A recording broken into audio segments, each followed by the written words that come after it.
Alors, nom de code CI 225. Les 10 fables de Laurent Gbagbo pour la Côte d'Ivoire.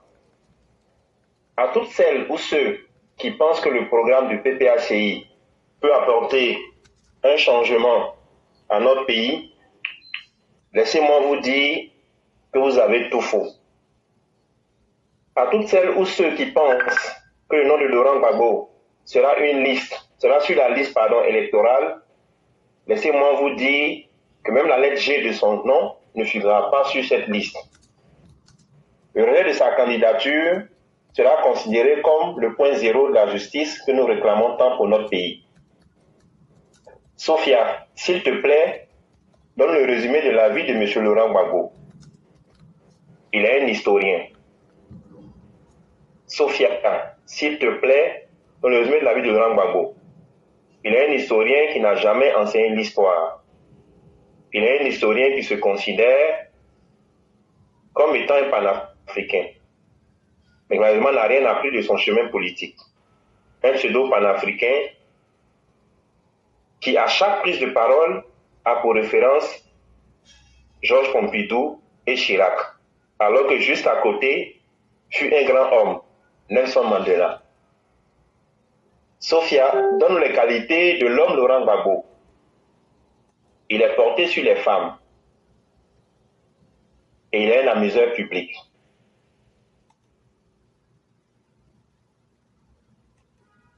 Merci Sophia. Je vous rappelle que Sophia est une intelligence artificielle. Sophia, que penses-tu du programme du PPACI? Ce programme me fait penser à la nacre de la carotte faite au cochon. Monsieur Laurent Gbagbo, pour nous, votre programme est un programme malhonnête que vous-même n'avez pas su rendre devant vos propres partisans qui se sont crus à cette célébrissime émission de rire nommée Bonjour 2025. Vous nous mettez déjà des fous rires dans nos gorges avant cette édition. Pour la classe EPV, vous êtes perdu dans votre labyrinthe qui ne vous mènera nulle part. Alors, arrivons ensemble point par point vos 10 fables. Vous parlez de réconcilier et de créer la cohésion sociale. Ah, ce mot-là, franchement, nous sommes fatigués de l'entendre. Oui, nous sommes fatigués de l'entendre. Pensez d'abord à réconcilier votre propre famille politique. Honnêtement, nous pensons que vos 5 ans de non-mandat, tout devant vos partisans, devraient être mis à profit par vous pour essayer de le faire. La Côte d'Ivoire s'est déjà réconciliée. Et la variable qui nous a permis de la mesurer est la Coupe d'Afrique des Nations. Nous étions une seule nation. C'est d'ailleurs pour cette raison que Dieu, dans sa mansuétude, nous a donné cette victoire. Vous étiez où pour féliciter nos pachydèmes et profiter pour parler de cette réconciliation? Nous sommes réconciliés et nous sommes vraiment réconciliés. Vous parlez d'une justice indépendante. Monsieur l'éclaireur, est bien entendu. Sous votre mandature, la justice n'était pas suffisamment indépendante. Vous pensez sérieusement y arriver? Nous vous comprenons, vous savez. Sous votre mandature, cette justice était vraiment indépendante. Jean Hélène a été froidement assassiné par un policier nommé Théodore Dagosséry le 21 octobre 2003. Il a reçu une balle en pleine tête alors qu'il attendait à proximité du siège de la police nationale. Ce policier a été salué par les étudiants dans son temps péciste qui ont qualifié cet acte barbare d'héroïque. Le meurtrier Séry Dago s'est même évadé de la MACA durant la crise post-électorale de 2011 avant d'être appréhendé et reconduit à la prison d'Abidjan. Cette justice est tellement indépendante qu'elle n'a pas pu élucider les morts de Bouga Doudou et de Dari Oblé. Donc vous avez fait semblant de pleurer ces derniers. Ils ont tué Bouga Doudou et ils ont tué Dari Oblé. Monsieur le président du petit parti africain de Côte d'Ivoire, qui a tué? Oui, qui a tué? Cette justice indépendante, sous votre mandature, n'a pu trouver les coupables. Alors, arrêtez de rêver. pensez désendetter la Côte d'Ivoire? Ah, le vieux, devons-nous vous faire encore confiance pour venir après nous dire que l'économiste nous a endettés et que vous êtes un historien qui ne comprenant rien au mécanisme de la dette? Pour preuve, vous avez contracté une dette de 8 000 milliards de francs CFA, n'est-ce pas? Mais concrètement, à quoi a servi ces 8 000 milliards dans cette partie utile que vous aviez? S'il vous plaît, cette rengaine de la guerre ne peut justifier en rien votre incapacité à n'avoir pas apporté une plus-value dans cette partie utile. Si les 8 000 milliards ont servi à bitumer l'axe Abidjan-Saint-Grobo et à construire un hôtel des députés, alors nous comprenons pourquoi vous avez du mal à comprendre ces mots de crédit, de solde budgétaire, de budget excédent et de dette soutenable. Mais regardons de près l'une de vos réalisations et posez vous-même la question, en termes de plus-value, qu'est-ce que nous avons gagné? L'hôtel des députés construit avec du matériel de mauvaise qualité, fait en géobéton pour minimiser les coûts et s'en met plein la poche.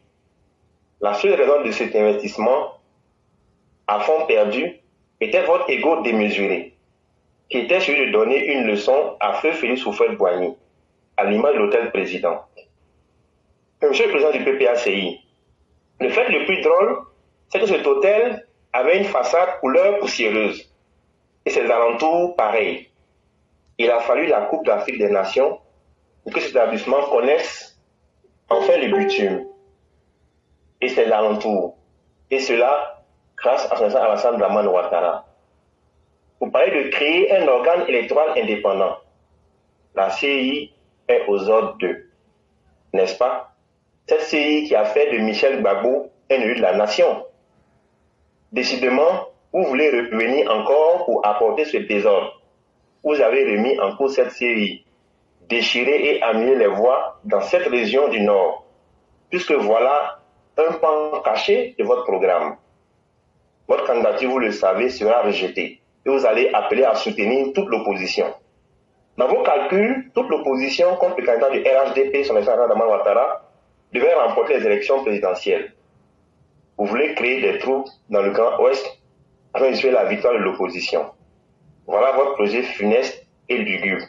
Mais cette fois-ci, ce ne sera pas aisé comme la dernière fois. Vous voilà prévenu. Vous voulez favoriser le leadership des femmes et des jeunes. Au bas, il n'y a plus de place pour les paresseux et des personnes, en Côte d'Ivoire. Le modèle du libéralisme amène chaque femme et chaque jeune à comprendre que c'est le mouvement qui crée la richesse. En termes nouchi, on dit, c'est comme foutu. Tu ne piles pas, tu ne mangeras pas. Fini les agoras et fini cette vache à lait qui nourrissait tous vos vauriens de miliciens et de fessistes. Vous voulez transférer effectivement la capitale de Yamoussoukro. J'ai ouï dire que cela devait se faire à cause du réchauffement climatique. Est-ce vrai? Ne voulez-vous pas plutôt réchauffer vos vieilles habitudes qui étaient de convoyer ces petites filles au sein bien dressées pour leur arracher leur virginité dans cet hôtel de parlementaires, ou les maîtres de la refondation, parlementaires aussi, avec leurs petites et leurs maîtresses, avec comme récompense pour ces dernières des RAV4 toutes neuves.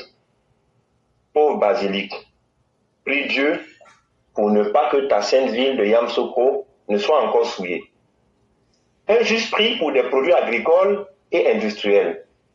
Nous avons souvenance que la filière café-cacao a été transformée. Nous avons vu même une usine sortir au palais de justice. Cette usine a été montée de toutes pièces et a été bien industrialisée. Son chocolat et son café ont bien servi à nourrir certains de vos proches et à organiser des marches. D'ailleurs, sous votre mandature, le prix du cacao n'a jamais dépassé la barre des 1001 francs. Mais nous vous comprenons. Vous avez lucide aussi. Un juste prix des produits agricoles pour vous-même et vos suiveurs.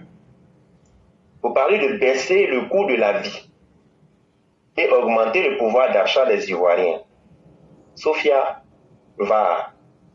Je n'augmenterai pas un sou le salaire des fonctionnaires. S'ils veulent, ils peuvent se mettre en grève. Ils n'auront pas leur salaire.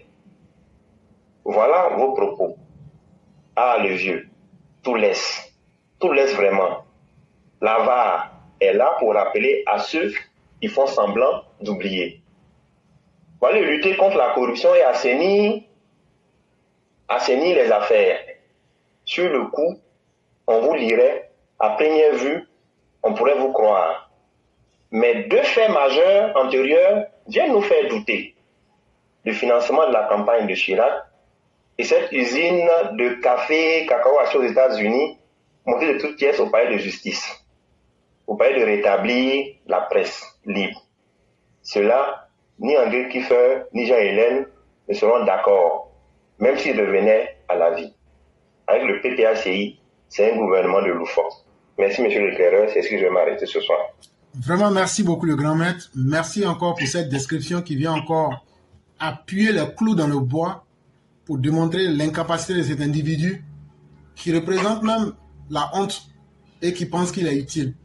Et c'est à chacun de nous de continuer à démontrer cela à la face du monde pour que les Ivoiriens puissent savoir qu'on a besoin d'hommes sérieux dans la politique et non de troubles faits.